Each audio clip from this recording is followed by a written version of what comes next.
మహిళలన్నింటికి రుణాలు వస్తాయని చెప్పడం జరిగింది.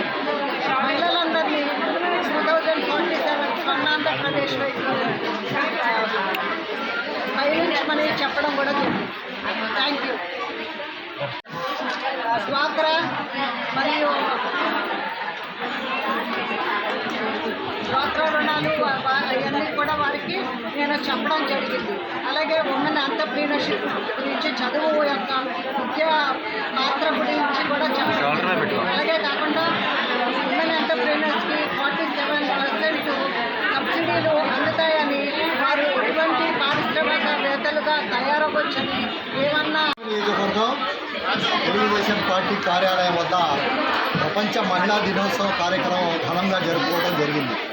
ఈ కార్యక్రమానికి ముఖ్య అతిథిగా కేశినేని జానకి గారు రావడం మాకు చాలా ఆనందం కలిగిస్తుంది. ఈరోజు మనం చూస్తే మహిళలపై ఏదైతే గత ప్రభుత్వంలో దౌర్జన్యాలు జరిగినాయో అవి తగ్గుముఖం పడినాయి. ఎప్పుడైతే మహిళలపై దౌర్జన్యాలు పూర్తిగా తగ్గిపోతాయో ఆ రోజే ప్రపంచ మహిళా దినోత్సవం అని తెలియజేస్తున్నాం. మన రాష్ట్ర ప్రభుత్వం మహిళల సాధికారితకు ప్రయత్నిస్తూ ఆ దశలో నారా చంద్రబాబు నాయుడు గారు, నారా లోకేష్ గారు, పవన్ కళ్యాణ్ గారు పయనిస్తున్నారు.